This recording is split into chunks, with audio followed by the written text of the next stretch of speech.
Good evening, members. Good evening, officers, and good evening to anybody watching on the webcast to our planning committee meeting this evening. Move on to the agenda. Item number 1, apologies for absence. We have apologies from Councillor Ritchie, who has substituted Councillor Prime in his place, and also Councillor Diamond. We don't have a substitute for him. I know Councillor Spray is on her way. Told me she probably would be a bit late. Item 2, declarations of interest. Do any members wish to declare the existence and nature of any disclosable pecuniary interest, other pecuniary interest, or non-pecuniary interest relating to items on the agenda? Councillor Bowers. Thank you, Madam Chairman. Yeah, I'd like to declare an NPI in item 5B, application 2400442 FUL, as the cabinet member, or the lead cabinet member for Horizon 120. Out of transparency, I'll declare an NPI, and I will leave for that item. Thank you, Madam Chairman. Thank you, Councillor Bowers. Noted. No other declarations to declare. I'll move on to item 3, minutes of the previous meeting. The minutes of the previous meeting on the 30th of July have been circulated. Are members happy that I should? Thank you. Councillor Bowers, thank you. All those in favour? Thank you, members.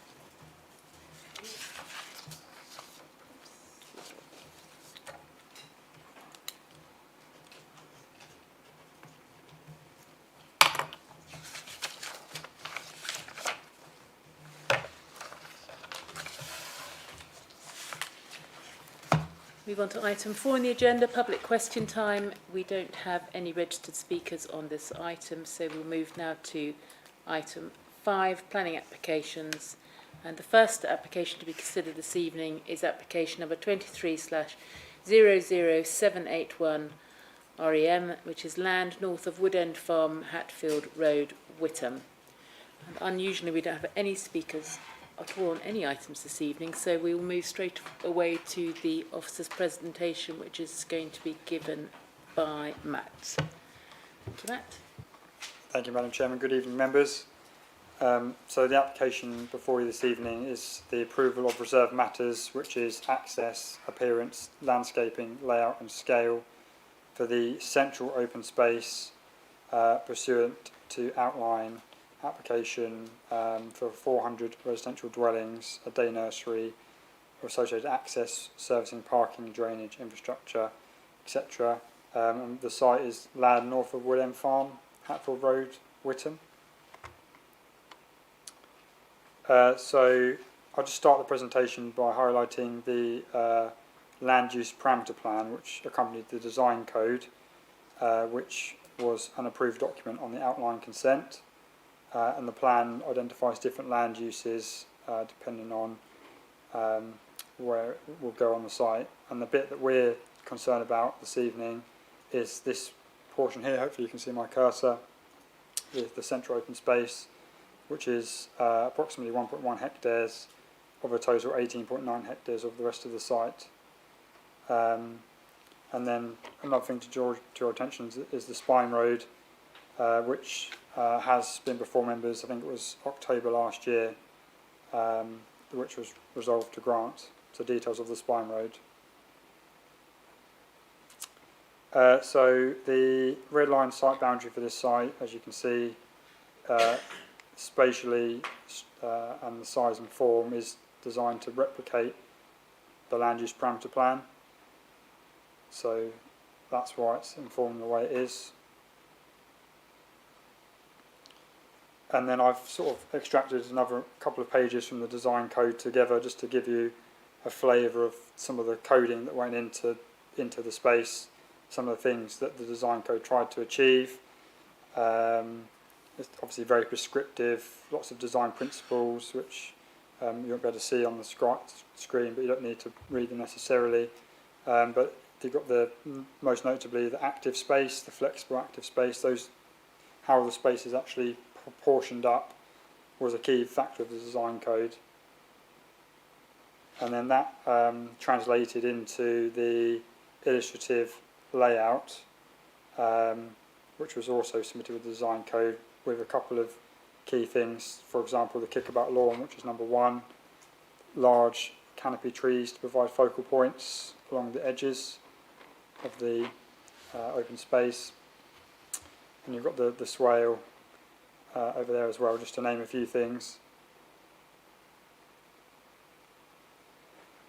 So what I did was, there's 3 sets of plans for this open space, given that it's obviously quite a large area, so I've managed to quite crudely cut each plan together to try and replicate the illustrative design code on the right. Obviously save you having to do a memory test. But yeah, as you can hopefully see, spatially it is very similar in terms of how it's laid out, how those spaces are to be formed on the open space. I guess the difference is predominantly is actually the proposal on the left is showing the footways that we created into the open space to make sure it's obviously usable in all weathers. So just drilling down into the sort of the northern part of the open space, so you can see a bit more clearly the kickabout space, which was obviously envisioned in the design code, the swale, and then one of the things that was a slight deviation was the change of a bridge, which was to be in this location, to timber log steps to provide a crossing. Obviously in the report I've gone to the details to why that was changed, but I think the critical thing is that we consider that the quality of the open space won't be diminished by losing the bridge, so officers are content with that substitution given the justification. And you can see the footway linkages as well from the northern part of the site, and we'll see that more as we go through the plans. And then the tree planting, so you've got some larger species on the edge as per the design code. I think it's hornbeam on sort of the side of the spine road, and there's more of a mixture of species on the other side of the open space. And then in the centre of the site you've got sort of more medium tree species, and you've actually got 3 of the 6 saplings, suckers, from the elm tree, which was part of the original application, members may recall, which are here. And then the hedge, shrub and herbaceous planting is in general conformance with design codes, stepped away 1 metre from the edge of the paths, in accordance with Essex Highways requirements to stop overgrowing. And just moving down slightly further south, so you'll see the section where the leap would go, although those details aren't for approval this evening. And then you've got probably the largest area of open space, the flexible active space, which is referred to in the design code. And you've got that connectivity again for the footways from the bus stop, and yeah, sort of north-south, east-west. And obviously, as I said, the tree planting is the same on the edges, and the same with the shrubs and herbaceous planting. And then moving down to the bottom part of the site, so this contains the 3 suds basins, albeit they're all designed slightly differently. So this one is more designed like a pond, so it's inaccessible. So it's obviously the deepest one. And then my understanding is it flows across into the basin 1, which is this one, which has like the play boulders within that. The aim is to be usable space most of the time when the basin is dry, more or less dry. And then the second basin down here is like the 3rd basin in the 3, if you like, to attenuate the water. And again, that's designed to be able to be used to some degree with a mowing path, and also we made sure that an access was put in as well to the southern part.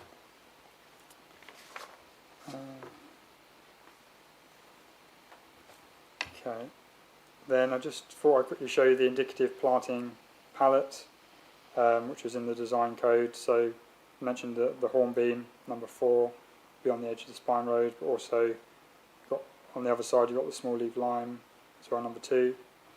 So just to give you a bit of a flavour really, a lot of these species are included in the western side.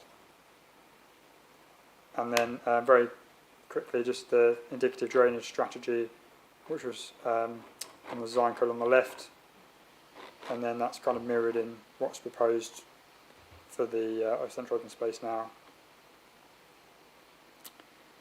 And then just to run you through some pictures, so view east, so you've got Lodge Farm there, obviously the centre of Whitham's this way. The site's on my right, and then you're looking back at the A12 slip road. Looking again at Lodge Farm with the main road just running across over here.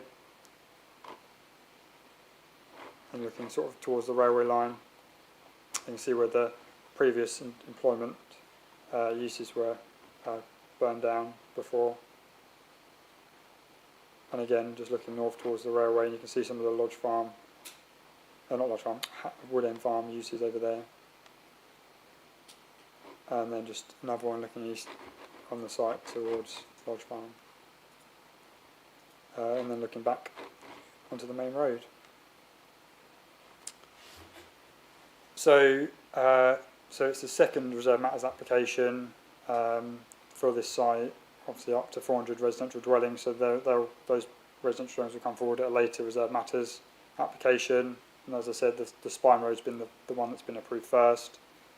And obviously the details before you for the central open space area, which mirrors the land use on the parameter plan.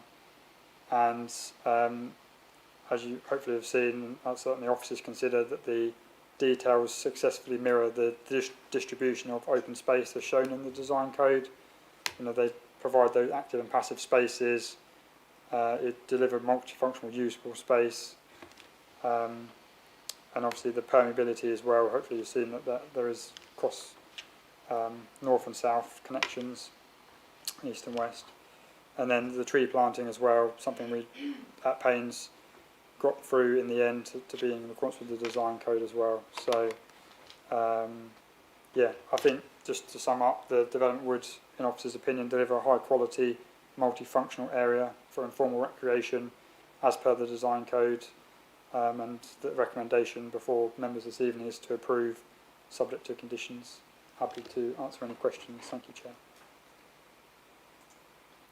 Thank you, Matt. Members? Councillor Holland? Yeah, can I just ask, I couldn't grasp from the maintenance schedule, whatever that's correctly called,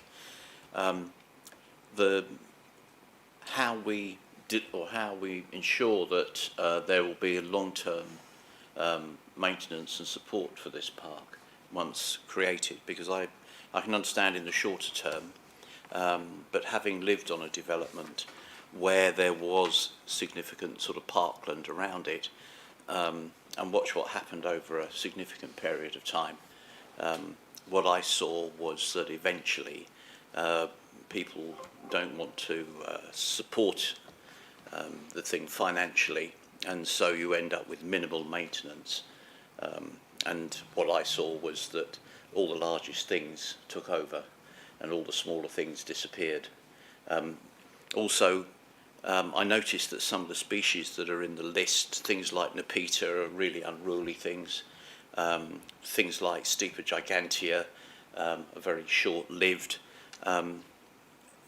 What are our expectations in the longer term for the maintenance of this sort of planting scheme? Thank you. Thank you, Councillor Holland. The application, I think through condition 10, was supported by a landscape ecological management plan, the LEMP, that sets out how the site should be managed, including obviously this central open space, and obviously, as you say, it would be the responsibility of the residents through the management company to obviously make sure that is carried out. And we've also got the landscaping condition, which says within 5 years any planting needs to be replaced. I think one of the things that I forgot to mention in my presentation actually was that the arboricultural method statement for the elm tree needs to be added as an approved plan. So the recommendation would be approved subject to the addition of the arboricultural method statement for the elm tree added as an approved plan. But yeah, the section 106 basically is part of the LEMP. Councillor Holland will be what secures the planting in the longer term.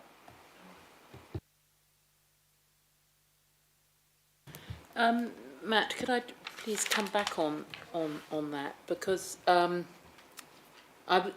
went through, had a look at the documents on the website, and so the plan we are approving, one of the plans that we would be approving is it's the fourth one on the list, specification, which is the fourth one on the list, which ends in 10,008, which I think is called the landscape maintenance and management specification. But there is also another document on the website called a landscape management plan. Are we just would we just be approving this shorter document? It's not the maintenance plan. I think it was called the maintenance plan actually on the website. Sorry, I got a little confused as to exactly. We're not approving that longer document. Thank you, Chair. Yeah, we are approving the planting schedule. I believe as part of this. I mean, I think it's quite specific to the actual planting that is going in to this central open space area. I think the difference with the LEMP is that kind of is more of a holistic kind of whole site approach to management of the landscape, and this is more about how the things we put in. I think a bit more specific. I think Ali might want to come in as the original case officer as well. Thank you. Sorry, I'll just come in there. The section 106 that was attached to the original Woodend Farm outline application included an open space management, which has not been submitted yet, but that will be section 106, essentially for management plan prepared by the owners to be approved in writing for the management and maintenance of the open space, anything that's open space. We do know the areas of open space within the site. They have defined those, which are essentially all the green spaces around the outside and all of the parks, and some of the footways as well, if they're not being adopted by highways. But the management and maintenance of the whole area, the management charge will go to the residents for the management and maintenance of the areas. I think what you're referring to in terms of the documents online for this actual application, they've kind of merged the planting schedule with the landscape specification and maintenance. Well, that doesn't kind of trump the section 106 obligations for the specifications and the landscape maintenance and management. Yes, just come back. The thing I just noticed that the fourth document on the list of approved plans is actually as a maintenance document, isn't it? Yeah. I think that is the specification plan we've just been looking at. Is the categorisation when you're selecting what plan it is doesn't give you a lot of choice. So that's what I put on this. Well, the fourth one down that you're referring to, it sets out the planting and the planting schedules. I think it's been named incorrectly. Oh. Yeah, on the decision notice as landscape maintenance, as opposed to the shrub planting and essentially the method of how method and specification of how the proposed trees are going to be planted and tree pruning and things like that. So I think it's just terminology. We can change that though on the decision notice. Yes, I think that'd be helpful. I mean, I've actually got the website. The one that I think are soon to be approved is called. It's on the website. It's called Landscape Specification. Yeah. On the decision on the agenda, it's just called Specification. I just think a little bit more clarity is to on that. I've got some other questions, but first of all, I'll pass it over to Councillor Schwerer. Thank you very much, Chair. Yeah, I noticed the detail in the tree planting and the design code, which is great. But the only thing I'm a bit concerned about is the choice for the long term, because there's no evergreen in there. There's nothing like holly for any potential wildlife to sort of overwinter and everything else. So it's all deciduous. Is there any chance that we could change this? Because I think it's important for the biodiversity net gain of that site, really. And the other thing is, I noticed in the report about the biodiversity net gain, I appreciate it predates it.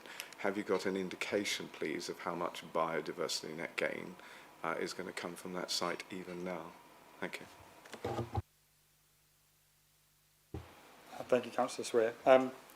So, in answer to your first question, the design code had, and I haven't shown it this evening, but it did have a planting schedule which went down into the minutiae of trees, hedges, shrubs, herbaceous planting. So when we've been designing the open space specification on this site in terms of the species, we've used that as our focal point and to actually inform what species have actually gone onto the site. So there might be some holly in the hedge. I'll have to double check, but certainly that's where this kind of emphasis has come from, rather than because they did, as I say, they did try and deviate from the design code a little bit initially, but we obviously made sure that the design code is what's been approved. So that's what they should try and adhere to. In terms of the B&G, how much has been generated from the open space, I haven't been given a figure to hand. Obviously this open space will deliver some biodiversity benefit, but yeah, it hasn't been quantified. Obviously they're not a requirement to do that at this stage, unfortunately.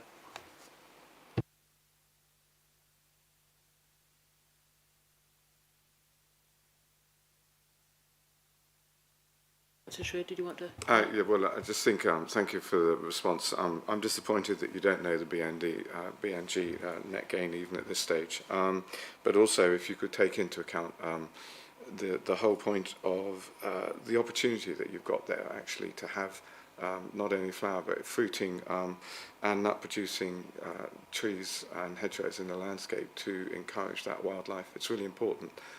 Not just to go for the larger species, but actually something that's really useful too.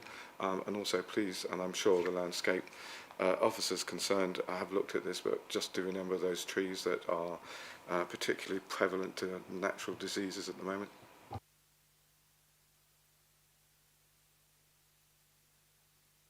That's Robert.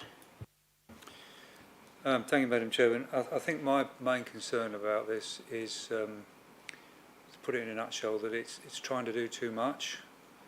There's an awful lot of sort of subdivisions within this area, and that relates to the concern raised by others about how it's going to be maintained and the long-term costs of that. That's not a reason for voting against it, but I just I wonder if it's too busy. There's too much going on. But obviously overall it's going to be a very important feature for the residents who live there, who are going to number just on that estate alone, the best part of 1,000 people. I thought actually the tree mix was quite interesting. I take the point about no large evergreens, but there's some interesting species in there, including ginkgo. Ginkgo is actually a tree that's planted in Witham quite a lot. I've noticed probably more ginkgos in Witham than I have in many other nearby towns, and some of them date back a long way. There's one, for example, near the War Memorial in the middle of the town. But my main concern relates to the elm tree. I'd reiterate my deep concern that neither this council nor Essex County Council spotted a veteran survivor English elm on the roundabout next to Linfields, the traffic island next to Linfields, and that tree is now destined to be destroyed. I think it was an appalling misjudgment and oversight, given that what that tree's had to survive, being on a traffic island for so long, and Dutch elm disease, that it now faces the chop. And that leads me to my final point. What is the arboricultural method statement for the elm tree? Is it basically to cut it down? And secondly, I know I had extensive correspondence with officers about this, that saplings were going to be taken, or tried to be taken from the root runners, from the original tree, which would be genetically identical. Has that yet been done? And if it has, was that successful? Thank you. Thank you, Councillor Abbott. I'm just going to jump in there because I've been having conversations with the developers about the elm tree in terms of the condition that we added to the original outline on your request, and the removal of the suckers when they were ready to start works on the site. As of a couple of months ago, they hadn't removed any of the suckers because the Section 278 works for the footway for the removal of the elm tree has not yet been signed, so they're going to leave the suckers to, as I understand it, mature as far as possible, but not too matured so that they won't survive. So their arboriculturists are keeping an eye on them. I understand in terms of the translocation, there's 3 that were approved as part of the spine road in the entrance on the right-hand side, and that method statement was submitted as part of the discharge of condition on the outline, and that method statement has carried over to those suckers essentially. So for the park area that Matt's dealing with, there are 3 translocated suckers.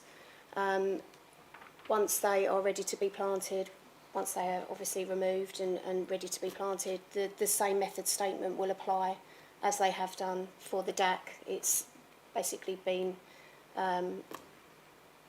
what's the word? I suppose it's been used, it's the same method statement for all of them. So as of today, no, as far as I'm aware, they have not been, the suckers have not been yet removed or cultivated. Madam Chairman, if I may, well, that's extremely disappointing, given that this issue has been going on for years. I see absolutely no reason at all, given it's public land, it's highway land, why Essex County Council couldn't have given permission to lift a few root suckers off an elm tree. And if you've been on that piece of land, as I have many times, the suckers have been there for years. There's loads of them. Some of them are 5-6 foot high or more. So it's extremely disappointing to hear that. So I'm now doubly worried that that tree is going to be cut down before the opportunity's even been taken, which could have been over a period of years, to get those trees going to a point where they would be plantable on this new development.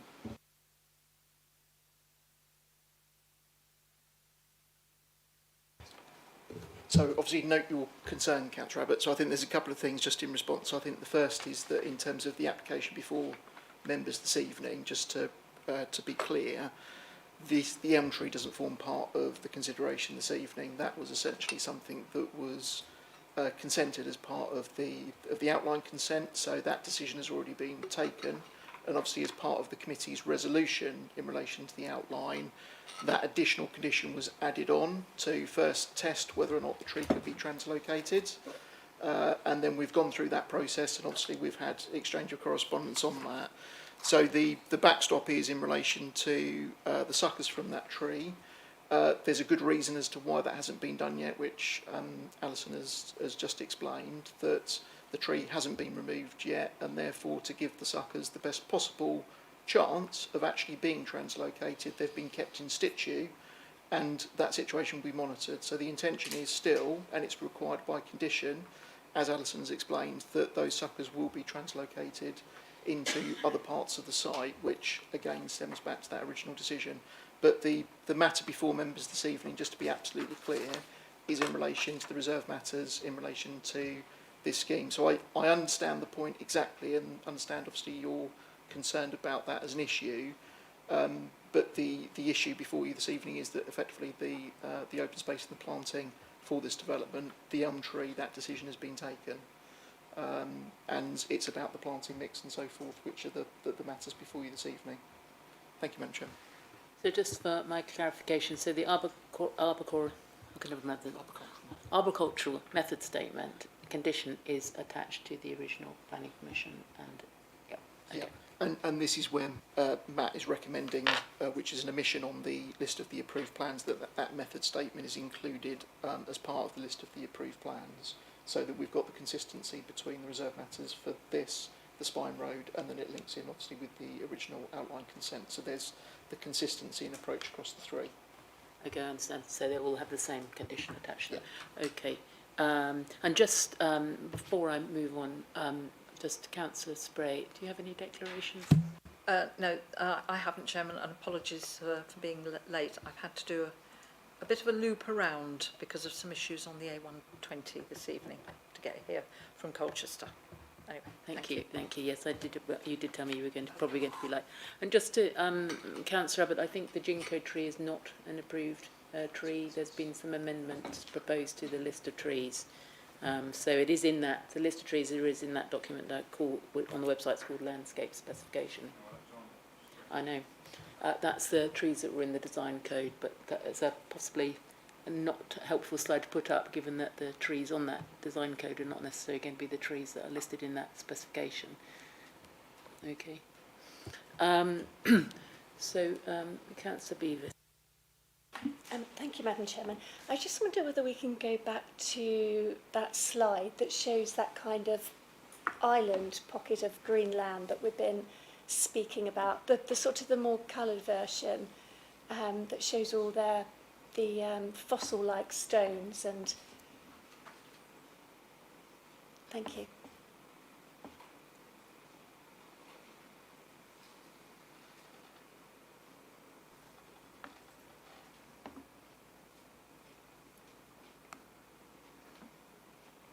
Was it this one, Councillor Beavis? Yes, there was another one actually that showed it a bit smaller on the scheme, with the scheme going around the edge of it, I think.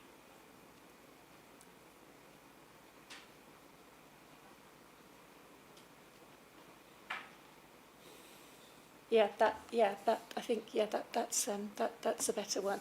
I've sort of had a look at this, and I kind of relate it back to sort of schemes around the Headingham ward, which I sort of walk and use quite a bit. And I'm still inclined to agree with this, that it just feels a bit messy to me. And it's almost like saying, you know, it's a very unusual setting to say this is where you're going to play football and this is where you're going to walk around fossil stones. And I don't know, I was just wondering kind of how it came around in that way, and, you know, right in the middle of the scheme as it sits. I just wondered how that sort of came about. It's quite unusual to see something in the centre of a scheme like that, dictating where predominantly the children and the younger members of the estates, it's a big estate, you know, they're all going to sort of come and congregate there. And I just find that quite unusual. And I just wondered what the rationale for that was. Thank you.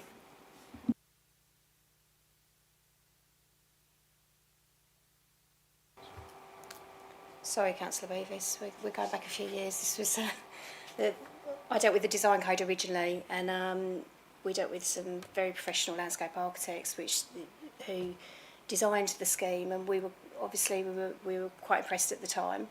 And this is where the reserve matters has come out from. I think the logic behind it was that this, where you're talking about, I think it's number 6.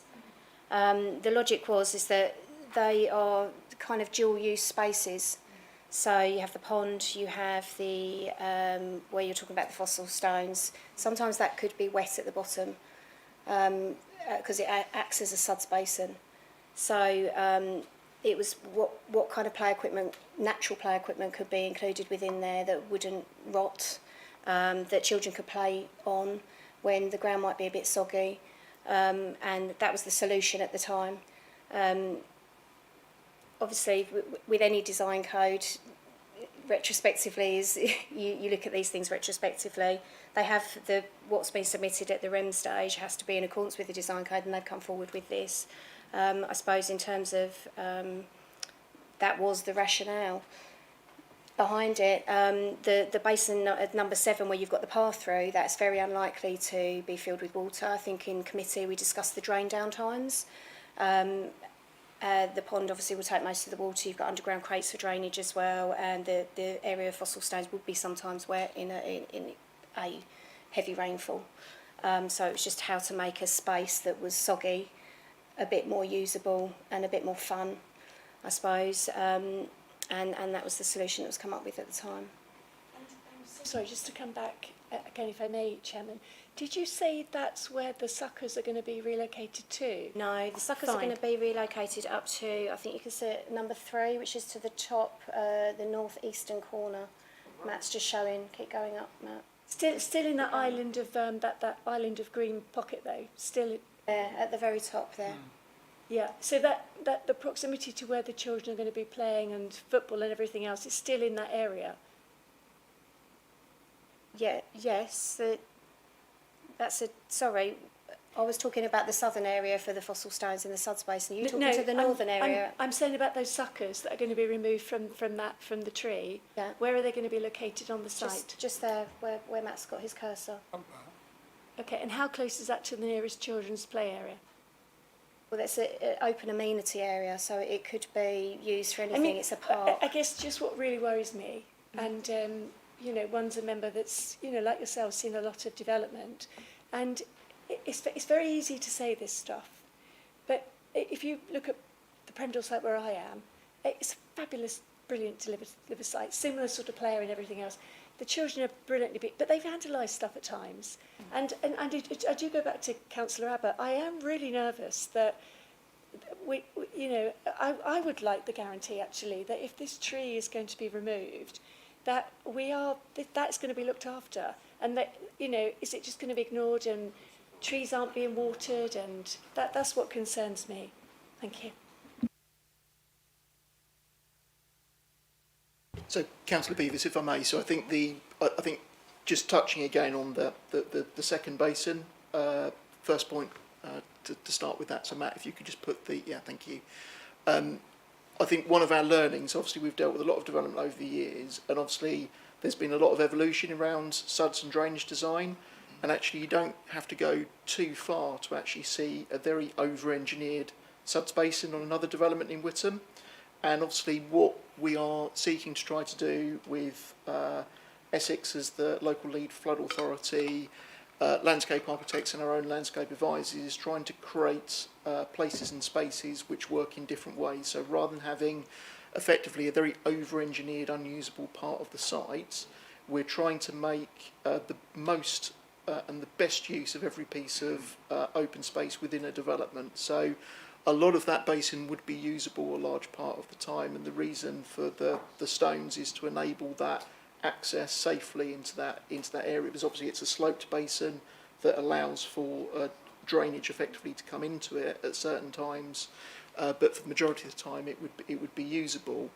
In terms of the rest of the open space, there's obviously different approaches you can take. We could simply just have a grassed area here, but what obviously we're seeking to try to do is improve the quality of open space within new developments. We're trying to incorporate the best type of planting and tree planting, obviously to enhance biodiversity, net gain and so forth, but it's also trying to make the space workable for the full range of residents that will be living here. So that's both children, it's elderly, it's families and so forth, that it becomes a pleasant place where you can go out, you can walk, you can exercise, you can do activities.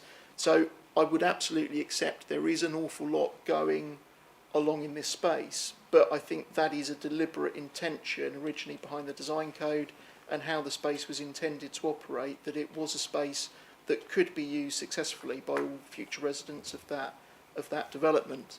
So I think I absolutely understand the point as well that you make about vandalism and the potential for that. Again, that comes back to the maintenance obligations that we've got, you know, effectively the developer has signed up to, and obviously we will want the developer to ensure that it is maintained appropriately. So we do have those controls in place. Ultimately, we can't affect people's behaviour, but what we can do is ensure that the quality of space is such that it is high quality to start with, which sets the standard, and then the requirement is there to maintain it on that basis. hopefully those comments are useful, Madam Chairman. Councillor Abbott. Yeah, just briefly, Madam Chairman, coming back on the elm tree again.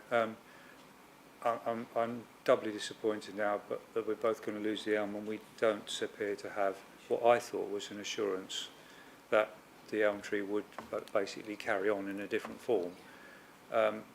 If that was me doing that, I'd have lifted those root runners a year or two ago, would have planted them up in a bed or a very large containers, so they get their roots established as basically large pot trees. If you're just going to relocate the root runners bare from the ground there and hope they're going to grow, the chances of that happening are a lot lower. So it sounds, cards on the table, it sounds to me like the developers just don't want to do it. They should have got on with this a year or two ago when this issue first came up, and we've heard no assurances tonight as to when this is going to be done. And unless I can be assured exactly about when it's going to be done, how it's going to be done, I mean, is it going to be done on the day they cut the tree down? Is that the intention? We're not being told. Chris. So just briefly, Councillor Abbott, again, I understand the frustration and the concern, but I can give you the assurance because it's secured by condition, and I'd probably go as far to say that I can't recall another planning consent where actually we've required something like this. So in terms of what the developer has accepted and what they're seeking to do, that assurance is absolutely there because it's secured within condition. The issue is because the 278 agreement is still progressing, the elm tree is still there, and the advice is that actually it would be better to wait to do it, so it isn't going to be translocated in the way that you describe. Everything will happen effectively. What we're talking about is a delay in that happening because the tree is still there. It hasn't been removed. So we've got the assurances, we've got the method statement. That method statement has been approved. We're recommending that it would be added as an approved document here as part of this consent for consistency. So we've done everything possible as officers, and the developer has not changed their stance on it either because they're still committing to do it.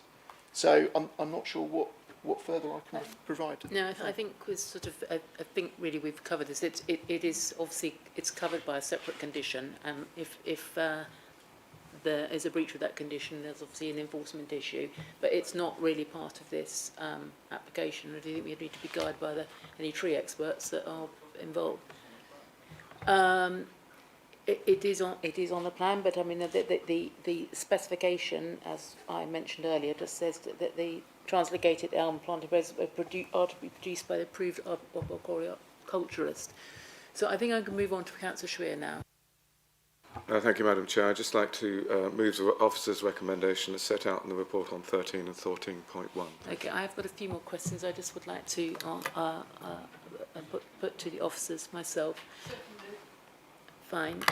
Can I just wait until I've asked those questions? Just the only other point I just wanted to ask officers is really in relation to that crossing place, the actual location of that crossing place, which is in the top plan.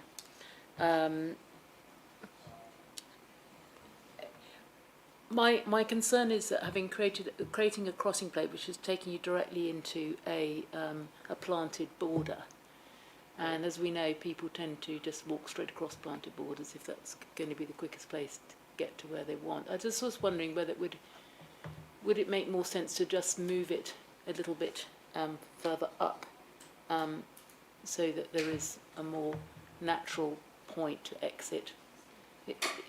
What would you think of that as a suggestion? Sorry, Councillor Parker. What is it? So I'm talking about where the bridge used to be. It's been replaced by the steps and the three stones Right, across the okay. swale. Yeah.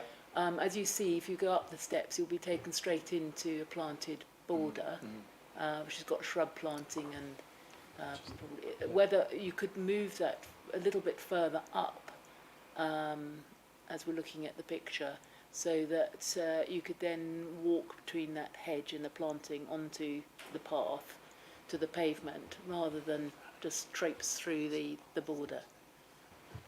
Okay. Thank you. I understand now. So, I mean, I suppose as a starter for 10, the equipment shown, the log steps and the play borders were put in the same position as where the bridge was in the design code. So that's kind of why it's in that location. I suppose it was never really intended to be a pedestrian link through the site as such, more of a kind of that kind of, I suppose, feature of the open space. Obviously, by changing it to that log and play borders, it's kind of more in keeping with the rest of the open space.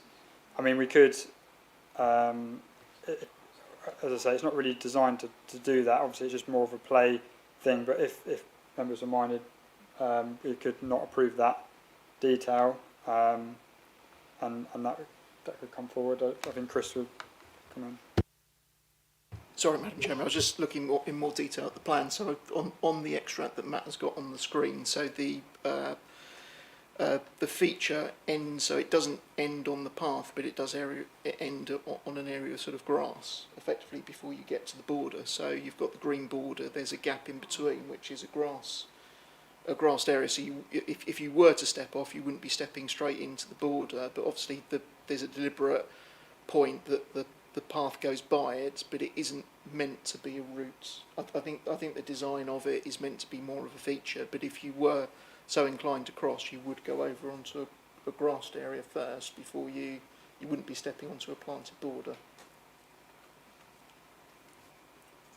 Yeah, it's just that the green area to the right Yeah. we're looking at is a proposed shrub planting, not grass. Yeah. I mean, it's just it's a mind. I wonder whether it's worth talking to the developer just to see whether it would be, or have a discussion with the developer to see whether more just move it slightly. It's just we've all seen car parks with shrub planting where people just walk straight through the shrubs. And Councillor Holland. Sorry, I understand people's keenness to move on, but can I just ask the officers to confirm, within the list of documents that are on the website, there's one titled Wood End Farm, Witham, for the countryside part of the Vistry Group, Landscape Maintenance and Management Specification, a highly prescriptive document about the maintenance of the site going forwards. Does that form part of what we are approving tonight? And if so, how long does that document pertain for? Because clearly climate change could actually change in the longer term what it would be sensible to be planting here. Thank you.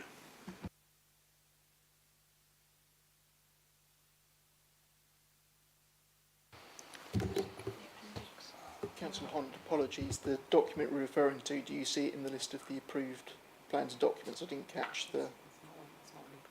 It's not approved, I think.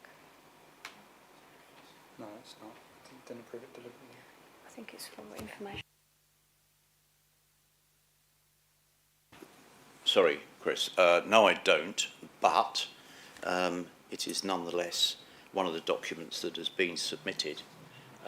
If it's not something we're approving, then for whose guidance is this? What's the purpose of the document in planning terms? Thank you.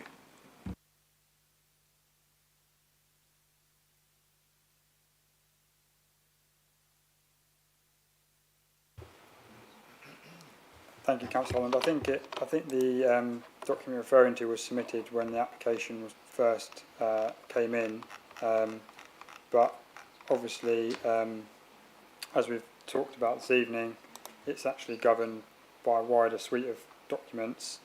So, yeah, in terms of the status of the document, it doesn't, because it's not forming part of the approved plans, it doesn't hold any weight in what we're asking members to approve this evening. Obviously, in terms of the maintenance, we defer back to what we've already discussed. So, hopefully that answers your question. Yes, it does. Thank you, members. Does any members have any other questions? In that case, it's been moved by Councillor Schrein, seconded by Councillor Bowes-Fint, that we grant this application subject to adding in the arboricultural method statement, and if we can put it as a question to discussion about the location of those timber steps and stepping stones. All those in favour? Those against? Okay, members, that application has been passed. Thank you, members.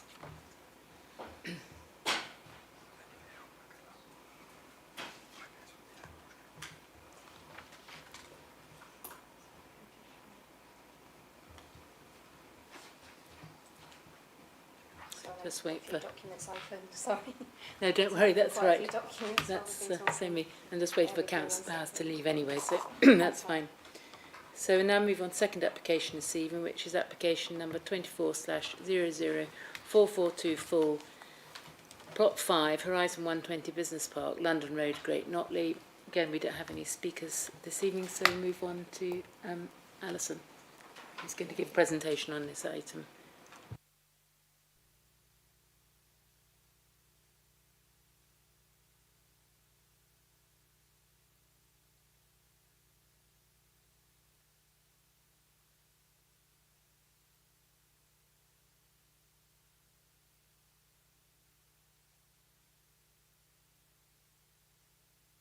Good evening, Chair. Good evening, members. The application I present to you this evening is located within Plot 5 of Horizon 120 Business Park and seeks full permission for an employment building for office research and development, industrial process and storage or distribution. The site benefits from LDO consent and is located within Zone B on the western edge of the LDO site. The site occupies approximately 0.8 hectares. The immediate surroundings of the plot consist of a bridleway running along the western edge, British Offsite to the south, which is fully operational, Essex X-Ray, which is near completion, and plots 6, 7 and 8 to the north, which do not yet benefit from any consent. The recently approved Horizon 120 Phase 2 is located to the west. The site was cleared a few years ago and is currently bare soil. The edges of the site are slightly bunded and grassed. The building within the plots shows the extent of Essex X-Ray nearing completion. The LDO grants permission for particular uses and activities, provided they conform with the LDO and its design code. The LDO separates the areas into 4 zones which have different requirements and restrictions set out in the LDO. A compliance checklist was first approved for this plot in 2022, but failed to secure an end occupier. A new compliance checklist was then approved for the plot in late 2022 for the same use, but divided the buildings into 2 smaller units. Again, this failed to secure an occupier. A third compliance checklist, which is the one that you can see on screen, was approved in 2023, which sought further amendments to the building whereby the size was increased and the service yard realigned. Again, no occupier was secured. The lack of flexible uses within the consented scheme has restricted investment for the building in this current market, and thus a full planning application has been submitted to allow a B8 use within this building, along with the other uses that were approved under the LDO. This is to attract an end occupier, investors, and ultimately provide jobs. The reason this application hasn't been submitted as a change of use application is merely because the building has not yet been built. So this application relates to the design and layout which was approved under the compliance checklist. It replicates, the design and layout and is fully in accordance with the LDO and the LDO design code. You can see on the screen that's the consented scheme from the compliance checklist that's already approved to be built out, and this is what's come in for full planning permission. The building will sit at 12.75 metres in height, will be split into 2 units with a total floor area of 3,517 square metres. The service yard is located to the rear, with car parking and staff amenity areas to here and here. Access to the plot will be from the north and from the south, although the Northern Spur Road, which is this road here, has not yet been built out or constructed. Hasn't been constructed. It has got compliance approval, literally within the last 3 weeks. The floor plans show a lobby area and the amenities on the ground floor, with a mezzanine ancillary office space on the first floor. The roof is a similar style to those already constructed on the sites and features a row of PV panels. The elevations replicate those already approved through the compliance checklist. The materiality consists of a light grey Kingspan quad-core micro-rib cladding broken up with a horizontal orange and anthracite cladding of the same material. The building also features 2 glazed sections for each of the buildings. These glazed areas are returned on the eastern and western elevation. I'm just going to show you some CGIs of the area that have been put forward on the Horizon 120 website. You may have seen these. This is the currently constructed Essex X-ray site to the east. So this is the rear of the full planning permission for plot 5 that we're talking about with the service yards. And then this is looking south, so grid service to the bottom there. This is Essex X-ray, British off-site, and this is the northern elevation of plot 5 with the glazed office entrances. For the summary and recommendation, the site lies within the red line of the Horizon 120 Business Park, which is allocated as a strategic employment site within policy LPP2, granted by the Council in 2021 through an LDO. The Horizon 120 site is permitted for a range of uses, which includes B8, which is storage and distribution. Sufficient evidence has been provided in relation to marketing, in that the plot is unattractive to investors and end occupiers in this current market, and that a more flexible use is essential to secure an end occupier in accordance with NPPF policy. The external appearance of the buildings was approved as part of the LDO compliance checklist, and the full application is in accordance with both. There will be no additional traffic anticipated from additional B8 use on this plot, and evidence was submitted within a transport statement assessment to provide that evidence. The application would not give rise to any undue impact on existing residential amenity in relation to visual amenity, overshadowing, outlook, overbearing, overlooking or noise, as the application has obviously already been approved under a compliance checklist and could be built out as is already approved.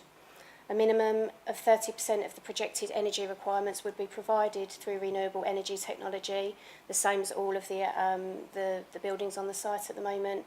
For this particular plot, it was by the use of air source heat pumps along with the roof-mounted PV array. Biodiversity net gain, which is obviously not mandatory as part of the LDO. They have provided a figure so that for assessment, as this is the first application that we've actually dealt with that deals with mandatory biodiversity net gain. So they are providing 12.64% biodiversity net gain. Suitable mitigation for protected species. There are protected species on the site. This came to our attention from the RSPB as they were bird watching on the site. It's been quite circumstantial really where the site has been cleared for a number of years, so all precautionary measures were made by the council because it is council land, as it has not yet been handed over to the developer, so no works have been undertaken near the birds until such time that the council do another ecology report, which is usually at the end of fledging season, beginning of September, that they will be completely protected, and a condition has been recommended for such. The recommendation is therefore that planning permission be granted subject to the conditions that you can see within the body of the report. Thank you, Chair. I'm happy to answer any questions. Thank you, Alison. Members?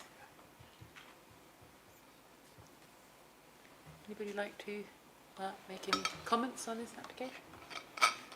Councillor Schwer. Thank you, Madam Chair. First of all, I welcome this report in the flexibility we're being able to offer for the employment in this current market, but also I think it's great that you have got the figure of the 12.64% biodiversity net gain, also the fact that it's going for air source heat pumps and PVs and actually doing a lot of its own energy as well. So I encourage this approach for this plot especially, and I think it's really good, and also the mitigation for the species. So overall I'm think the design is good, and I also the glassed areas that are the exterior of that actually help to break up that front line too. So I think that's actually a really good design improvement, and I think that will add to the overall look. And I noticed that you said several times that it's LDO compliant, because that was a really good design that went forward anyway. But I think this is an improvement. But overall, with those that I've mentioned, I'm very pleased to, dare I say, Chair, move officer's recommendation on it, even at this stage. But Councillor Abbott. Thank you. Yes, it's encouraging that there is an element of renewable energy. I think, though, some of us would like to see more. If you look at the site overall, like many industrial business parks, there's an awful lot of roof space which could be used for solar. It's good that it is on this site, that's a positive, but overall in Essex the amount is woeful. We could be using those rooftops rather than putting huge solar farms on fields, on good agricultural land, and I think this was an opportunity to do more on that, but as I say, what we've got is good. I was also interested in the lighting. So many of our industrial estates, if you go around them at 3 o'clock in the morning when there's hardly anyone there, are ablaze with LED floodlights. This one, interestingly, there is an attempt. It's not as good as it could be, but it is an attempt. 0% ULR, using timers and sensors to make sure that some areas are not on. The lights are not on when those areas are not in use. That is the technology which is available now. We could be saving an enormous amount of energy and reducing light pollution across the county if we did more on that. I tried through the Essex Climate Commission to get some purchase on that, but I think I was pretty much ignored. I've resigned from that today with the decision on Rivenhall Airfield. But overall, yes, these features are good, and hopefully we can see more of it in the future. Thank you. Thank you, Councillor Abbott. Anybody else?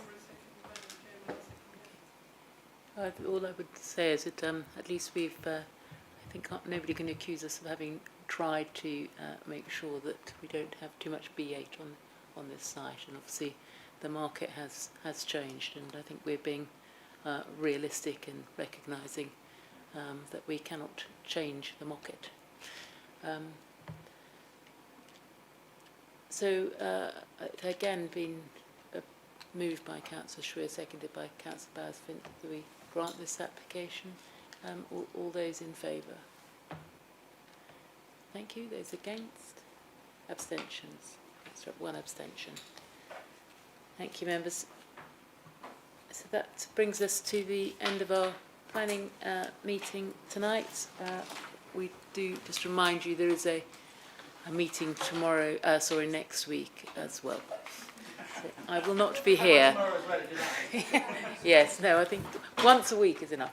I won't be here, but I hope you enjoy it. Thank you, members. Good night.